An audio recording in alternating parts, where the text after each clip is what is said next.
Assalamualaikum warahmatullahi wabarakatuh. Hai semua, nama saya Suryo Maulana Saputra, kelas 12 MIPA 2 dari SMA Negeri 33 Jakarta. Nah, di video kali ini, saya akan membahas materi biologi kelas 12 KD 3.9 yaitu tentang evolusi. Yuk kita bahas bareng-bareng. Jadi sebenarnya apa sih itu evolusi? Evolusi berasal dari bahasa Inggris yaitu evolve, yang berarti berubah secara perlahan. Nah, dalam materi evolusi ini kita akan membahas tentang teori evolusi. Teori evolusi merupakan teori yang menyangkut beberapa hal tentang kehidupan, seperti kepunahan, ataupun cara makhluk hidup dapat bertahan hidup, dan lain-lain. Nah, yuk kita masuk ke materi pembahasan yang pertama. Materi pembahasan yang pertama yaitu tentang asal-usul kehidupan. Nah, teman-teman pernah bertanya-tanya tidak tentang dari mana asal-usul kehidupan? Nah, di sini kita akan belajar tentang beberapa teori yang dikemukakan oleh para ilmuwan tentang asal-usul kehidupan. Yuk kita masuk ke teori yang pertama. Teori pertama yaitu teori abiogenesis atau teori generatio spontanea. Teori ini menyatakan bahwa makhluk hidup terjadi begitu saja secara spontan, atau makhluk hidup berasal dari benda tak hidup. Teori ini dikemukakan oleh Aristoteles. Teori dari Aristoteles ini didukung oleh beberapa pendapat para ilmuwan lain, seperti Anthony van Leeuwenhoek yang menyatakan bahwa makhluk hidup merupakan mikroorganisme yang berasal dari air. Selain itu juga ada ilmuwan Needham yang berpendapat bahwa mikroorganisme terjadi dari air kaldu. Nah, kita masuk teori yang kedua. Teori yang kedua yaitu teori biogenesis. Teori biogenesis ini menyatakan nih bahwa makhluk hidup berasal dari makhluk hidup sebelumnya. Teori ini diperkuat dengan beberapa para ilmuwan yang melakukan percobaan, seperti Francisco Redi. Ia melakukan percobaan memasukkan daging ke dalam toples yang terbuka. Kemudian dari toples daging tersebut ditemukan beberapa organisme seperti ulat. Percobaan yang kedua dilakukan oleh Lazzaro Spallanzani. Ia mendidihkan kaldu, kemudian dari didihan kaldu tersebut ditemukan mikroorganisme. Percobaan serupa juga dilakukan oleh Louis Pasteur. Ia mendidihkan kaldu, kemudian ditutup dengan pipa yang berbentuk seperti huruf S, sehingga memungkinkan zat hidup dapat masuk. Teori yang ketiga yaitu teori evolusi kimia. Teori ini menyatakan bahwa kehidupan berasal dari reaksi antara CH4, NH3, H2, dan juga H2O di atmosfer. Dari senyawa-senyawa tersebut bereaksi dengan sinar kosmik dan juga halilintar yang menghasilkan senyawa organik serupa asam amino. Nah, teori ini diperkuat dengan pendapat Harold Urey. Harold Urey menyatakan bahwa senyawa organik seperti gas metana, hidrogen, uap air, dan juga asam amino yang bereaksi dengan bantuan energi itu akan membentuk asam amino sebagai dasar pembangun kehidupan. Nah, teori ini juga diperkuat dengan percobaan yang dilakukan oleh Stanley Miller. Stanley Miller membuktikan teori ini benar dengan percobaannya yaitu percobaan pesawat ultramosfera. Dari percobaan tersebut, ia menyatakan bahwa senyawa organik dapat diubah menjadi asam amino. Nah, itu tadi beberapa teori-teori tentang asal-usul kehidupan. Hebat ya para ilmuwan zaman dulu, mereka bisa berteori tentang asal-usul kehidupan makhluk hidup. Sekarang kita akan masuk materi pembahasan yang kedua, yaitu tentang mekanisme evolusi. Sebelum itu, kita review lagi tentang apa itu evolusi. Jadi, evolusi merupakan perubahan genotip pada suatu populasi yang berlangsung secara perlahan-lahan dalam waktu yang sangat lama. Nah, kira-kira teman-teman tahu nggak bagaimana sih cara evolusi itu berjalan? Jadi, untuk mengetahuinya, kita akan masuk ke materi selanjutnya, yaitu tentang mekanisme evolusi. Di subbab mekanisme evolusi ini, kita akan menemukan beberapa teori dari ilmuwan tentang bagaimana cara evolusi itu berjalan. Teori yang pertama yaitu teori kreasionisme. Teori ini dikemukakan oleh Aristoteles. Ia menjelaskan bahwa penciptaan makhluk hidup terjadi dalam sekali saja, secara lengkap dan tidak valid, karena terdapat beberapa makhluk hidup pada zaman yang berbeda. Kemudian ada teori yang kedua. Teori kedua ini merupakan teori katatropisme. Teori ini dikemukakan oleh George Cuvier. George Cuvier menjelaskan bahwa perubahan spesies yang terjadi secara tiba-tiba merupakan efek dari bencana alam yang tiba-tiba juga, yang menyebabkan beberapa tumbuhan dan hewan mati. Kemudian ada teori yang ketiga. Teori ketiga yaitu teori gradualisme. Teori ini dikemukakan oleh James Hutton. James Sutton menjelaskan bahwa evolusi merupakan perubahan geologis yang berlangsung secara pelan-pelan tapi pasti.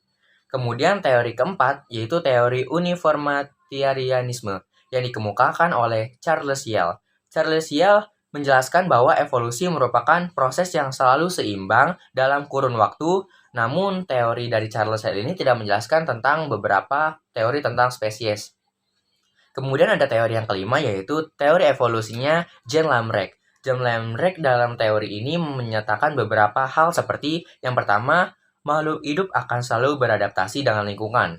Kemudian yang kedua, organ mengalami perubahan karena terus-menerus dipakai dan berkembang. Dan yang terakhir, teori dari Jean Lamrecht adalah evolusi terjadi karena perubahan pengaruh lingkungan. Dan yang terakhir ada teori yang paling terkenal nih, yaitu teorinya Charles Darwin.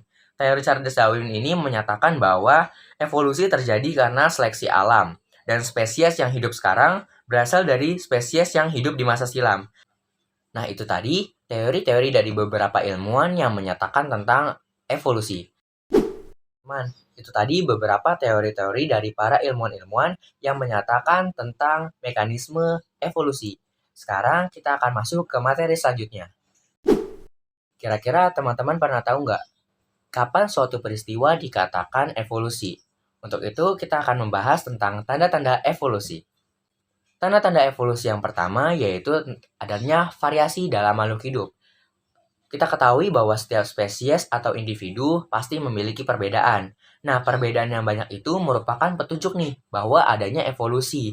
Nah, petunjuk-petunjuk itu akan menuju ke arah terbentuknya spesies-spesies baru.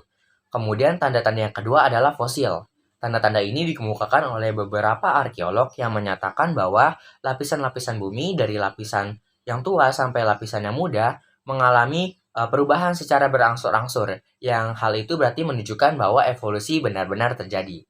Kemudian yang ketiga adalah homologi dan analogi organ tubuh. Kira-kira apa sih homologi dan juga analogi? Homologi merupakan organ-organ makhluk hidup yang mempunyai bentuk asal yang sama, kemudian berubah strukturnya sehingga fungsinya yang berbeda. Contohnya seperti sayap burung dan juga tangan manusia. Itu merupakan organ-organ yang bentuk asalnya sama, tapi secara berangsur-angsur berubah strukturnya sehingga fungsinya yang berbeda. Kemudian ada juga analogi. Analogi adalah organ tubuh yang mempunyai fungsi yang sama tetapi bentuk asalnya berbeda. Contohnya seperti sayap burung dan juga sayap serangga. Sayap tersebut sama-sama berfungsi untuk terbang, namun memiliki bentuk asal yang berbeda. Kemudian yang keempat ada embriologi perbandingan. Nah, embriologi perbandingan ini menjelaskan bahwa walaupun tubuh individu dewasa berbeda satu sama lain, namun fase awal dari perkembangan embrioniknya ini sangat mirip. Kemudian yang kelima adalah petunjuk secara biokimia. Petunjuk secara biokimia ini dilakukan dengan uji precipitin. Uji precipitin ini adalah uji yang dilakukan untuk melihat banyaknya endapan akibat reaksi antigen dan juga antibodi. Nah, dari banyaknya endapan ini akan ditemukan seberapa dekat kerabatan antara organisme yang satu dengan juga organisme yang lain. Kemudian yang keenam ada perbandingan fisiologi. Nah, teman-teman tahu kan bahwa setiap individu atau setiap spesies memiliki ciri fisiologi yang berbeda-beda. Namun, setiap individu atau spesies memiliki fisiologi yang mirip seperti ekskresi dan juga respirasi.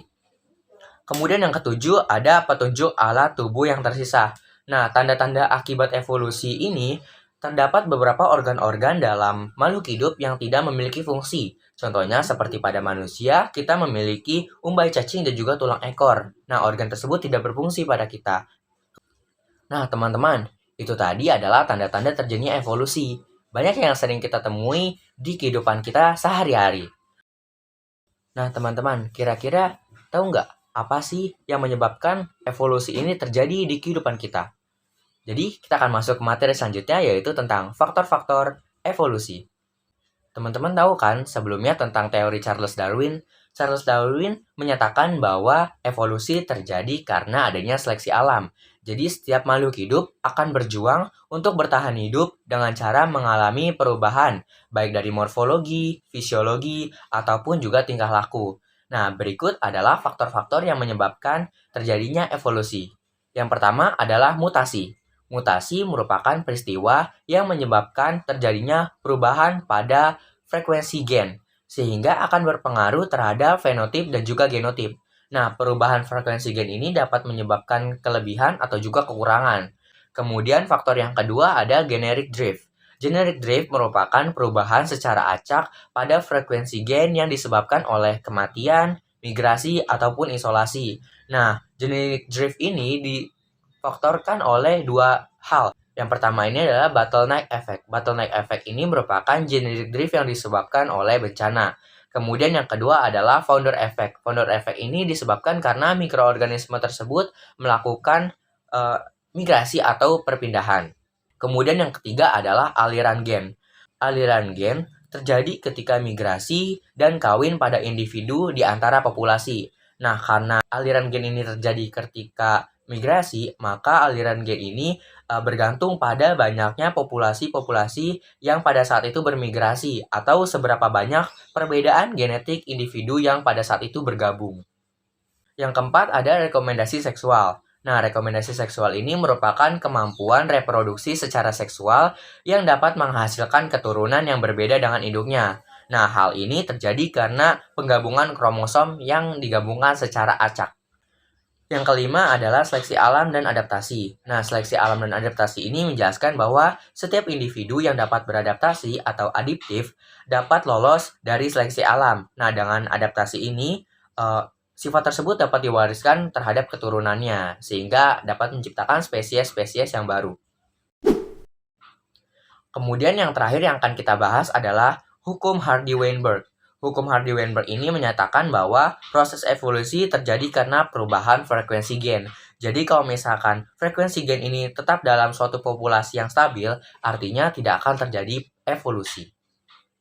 Nah teman-teman, tadi kita sudah membahas tentang asal-usul kehidupan, mekanisme evolusi, tanda-tanda evolusi, dan juga faktor-faktor evolusi. Nah, jadi kesimpulannya bahwa evolusi merupakan peristiwa yang sifatnya ini fleksibel atau terus terjadi mengikuti perkembangan zaman. Nah, setiap makhluk hidup harus mampu beradaptasi dengan perubahan lingkungannya, sehingga dapat lolos dari seleksi alam, dan mampu bertahan hidup sehingga dapat melakukan pelestarian keturunan meski sifatnya tidak identik dengan keturunannya. Nah, itu tadi materi KD 3.9 Biologi kelas 12 tentang evolusi. Mungkin itu saja yang dapat saya sampaikan kali ini. Kurang lebihnya mohon maaf. Wassalamualaikum warahmatullahi wabarakatuh.